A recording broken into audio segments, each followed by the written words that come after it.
Fanté Minté, vous êtes au Sénégal où TV5 Monde Afrique fête ses 25 ans. À cette occasion, vous revenez avec votre invité sur l'évolution audiovisuelle africaine. Le petit écran d'hier, celui d'aujourd'hui et celui qui fera la télé de demain. Bienvenue à tous, nous sommes au Sénégal pour fêter le quart de siècle de TV5 Monde. Et c'est ici à Dakar que tout a commencé en 1992. Depuis 25 ans de débats, d'infos, de reportages et ces visages qui vous ont accompagné. Retour sur cette belle épopée avec Lise-Laure Etia. Puisque le Nord parle au Sud, il faudrait que le Sud parle également au Nord. De cette phrase prononcée par Abdou Diouf au sommet de Québec en 1987, va germer l'idée d'un projet multilatéral francophone. 3 ans plus tard, la décision est actée à Paris, au sommet de Chaillot.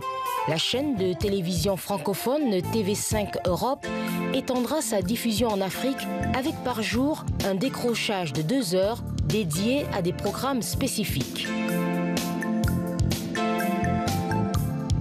Mactar Sylla, journaliste en poste à l'époque à la télévision sénégalaise, est nommé pour diriger TV5 Afrique. Sa mission, soutenir la production audiovisuelle des pays du Sud en offrant à cette dernière une vitrine internationale. Lancée à Dakar en 1992, la chaîne s'offre les services d'artistes prestigieux comme Youssou N'Dour et Ismaël Lô. Donc dès qu'on parle de TV5, je me sens concerné parce que TV5 a été mon premier bébé en matière d'habillage de musique en matière de télévision. La chaîne s'est aussi dotée de nouveaux programmes d'actualité et d'émissions sur la santé et l'économie. À l'époque, on travaillait encore sur les cassettes. On préparait les cassettes, on les emmenait par DHL et la diffusion se faisait à partir de Londres. Et c'est comme ça qu'on a commencé les premières diffusions sur le TV5 Afrique.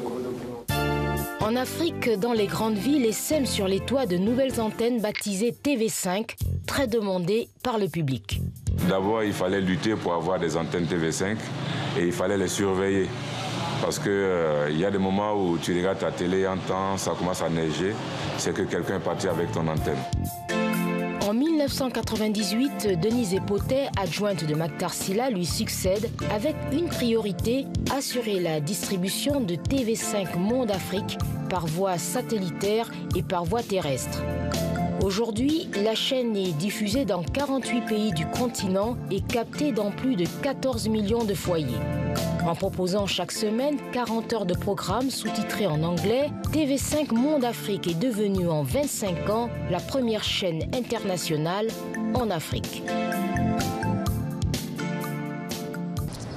Avec nous, Mactar Sylla, bonjour. Bonjour. Vous êtes l'un des fondateurs de TV5 Monde Afrique. Il y a 25 ans, vous posiez la première pierre. C'est quoi votre plus grand souvenir ? Ah, les souvenirs se bousculent dans la tête, ils sont énormes. C'était un enjeu véritablement très important à une époque où il y avait très peu de satellites sur le continent africain. D'abord, il fallait trouver le satellite, ensuite avoir un minimum d'équipe et surtout être rediffusé un peu partout en Afrique et participer par des contenus. Voilà. Et au début, peu de gens y croyaient, cette ouverture vers l'Afrique. Oui, c'est vrai, peu de gens y croyaient. Il a fallu, j'allais dire, la persévérance et l'acharnement du président Abdou Diouf avec quelques autres comme Mme Tasca, à l'époque qui était ministre de la Communication, Patrick Imos, voilà, pour rendre tout cela possible. Mais très peu de gens y croyaient, effectivement. Et en 1992, il n'y avait que des télés uniques, des télés affiliées au pouvoir sur le continent. Comment vous avez réussi à contourner cet uniformisme ? D'abord par les contenus, en nous éloignant de la politique, parce que je ne pense pas que les Africains vont à la télévision pour la politique. C'est vrai que ce sont des moments qui peuvent être importants à l'occasion d'événements comme les élections et autres, mais ils y vont pour des contenus qui correspondent à leurs aspirations, comme tout public dans le monde. Mais c'est vrai qu'aussi nous avons aidé assez rapidement, je crois, à l'émergence d'un secteur privé audiovisuel en Afrique, avec des télévisions privées à l'époque qui commençaient à naître les unes les autres. Et puis je crois que très rapidement, ils se sont rendus compte que c'était une opportunité, puisque beaucoup de chefs d'État africains se sont bousculés à l'époque aux portes de TV5. On en recevait beaucoup à la réception. Je ne citerai pas de nom, mais presque tous y sont passés, en tout cas les francophones. Et je pense que progressivement, ils se sont rendus compte que voilà, il valait mieux accompagner le train plutôt que de rester en gare. Et justement, 2 ans après le lancement de TV5 Monde Afrique, vous avez publié un ouvrage, Le paria du village planétaire ou l'Afrique à l'heure de la télévision mondiale. C'est toujours vrai ça? Non, ça c'est devenu tout à fait faux, mais à l'époque c'était une réalité. Ici, tout avait débuté ici, à cet endroit-là, il y a 25 ans. Il fallait des antennes paraboliques de 4,10 mètres à orbite inclinée, donc qui bougeaient en même temps que le satellite.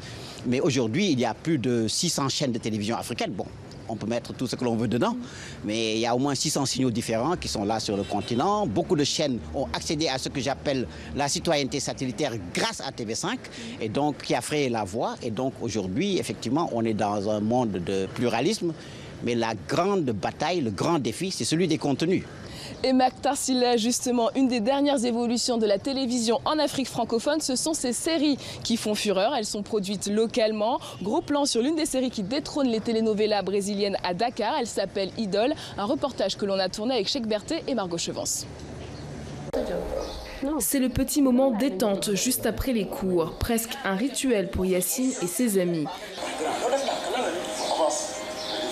Attention, ils sont concentrés, leurs idoles sont en action. À chaque fois que je rate un épisode, voilà, je me rattrape avec mon ordi, c'est tout. T'es addict? Oui, très. On ne peut pas rater Shérif Mal, ça c'est clair. Il profite de la richesse de son père. C'est une chose que l'on voit très souvent dans notre société. C'est ce que nous vivons, nous les jeunes d'ici. Ils s'appellent Chérif, Binta, Tafa ou Malik. Ils sont les nouvelles stars du petit écran dakarois. Idole nous raconte le quotidien d'un journaliste incorruptible. Pas de strass et paillettes, des scènes du quotidien et des vocations sont nées à l'image de Gorba Nyang. C'est juste être vraiment un reflet, donc que tout le monde puisse se retrouver dans ce que je fais et que ce soit bien. Et la série cartonne, déjà 3 saisons, 300 000 vues par épisode sur YouTube. Idole parle aux Sénégalais à travers l'univers de la presse. On s'est dit que la presse, je pense, c'était la meilleure excuse possible pour traiter de tous les problèmes de la société sénégalaise. Donc on pouvait être au milieu et régler tout, parce que dans la presse, on a les faits divers, on a politique, on a culture, on a tout ce qui constitue une société. Et forcément, je pense que quelles que soient les sensibilités de la personne, on a quelque chose dans Idole qui peut l'intéresser. Et les séries sénégalaises gagnent du terrain sur les telenovelas brésiliennes, mais la concurrence est féroce sur le petit écran. Face à Idole, une nouvelle vague de téléfilms. On est de retour avec Mactar Sylla, consultant en audiovisuel. Alors Mactar, le paysage de la télévision est en train de changer. On connaissait Nollywood chez les Nigérians. Est-ce qu'on assiste à un bouleversement dans le paysage audiovisuel francophone ? Oui, absolument. Je pense que le monde audiovisuel francophone essaie de rattraper l'anglophone sans arriver à cette production de Nollywood qui aujourd'hui se place au 2e rang mondial, juste après l'Inde et devant les États-Unis. Et il y a une véritable offre qui se développe. Quand on va au Discope, il y a des pays comme la Côte d'Ivoire, le Cameroun, le Burkina, et je l'espère, moi, à partir de ma plateforme donc, du Gabon, qui offre de plus en plus de produits. Comment ils font pour rattraper ce retard ? D'abord par des productions de séries, comme celle que vous avez évoquée tout à l'heure, et un ancrage véritablement vers la production locale, avec des bandes son internationales qui permettent d'avoir des déclinaisons multilingues, et aussi, je crois, quelques coproductions qui se lancent de plus en plus. Actuellement, je suis en train de mettre en œuvre une production avec des gens de Nollywood, justement, qui puissent se faire sur plusieurs pays francophones africains, y compris également dans des pays comme le Nigeria et le Ghana. Et je pense que ça permet d'élargir les audiences et voilà, de rattraper ce retard. Et est-ce que le numérique est une opportunité pour rattraper ce fossé ? Oui, absolument, je pense, parce que le coût des équipements baisse, le numérique offre plusieurs possibilités d'exploitation, multi-support, et je crois absolument que c'est une véritable aubaine et que tout le monde s'y engouffre et puisse saisir cette chance. Il y a d'autres aussi qui s'y engouffrent. Voice of America, BBC Afrique, CCTV, beaucoup de grandes puissances vont à la conquête de l'audiovisuel en Afrique. Comment faire pour que les Africains ne subissent pas cette expansion ? Moi, je pense qu'il faut développer véritablement beaucoup de pôles de production, renforcer le service public dans ses missions et dans son financement, avoir une véritable stratégie en direction du secteur privé, mais aussi il faudrait qu'il est véritablement temps que les pays africains aient une véritable stratégie de politique audiovisuelle extérieure. Aujourd'hui, tous les publics sont à portée de main. Il suffit de proposer des choses qui intéressent. Aujourd'hui, nous avons lancé par exemple un petit module sur les correspondances entre les monnaies africaines et les grandes monnaies internationales. Il y a également d'autres types de productions sur la comédie, d'appui au cinéma, de portraits de jeunes, de portraits d'entrepreneurs, etc., etc. Je crois que tout cela va participer effectivement à cet élan absolument indispensable. Merci Mactar Sylla. L'aventure audiovisuelle a de l'avenir en Afrique. Elle s'écrit aussi en numérique. TV5 Monde vient de lancer une application Afrique. Merci de votre fidélité. Merci à vous téléspectateurs pour vos commentaires, parfois critiques mais très instructifs. Merci d'être là depuis tant d'années. À vous Paris. Merci Anne Fanté et merci aux équipes au Sénégal.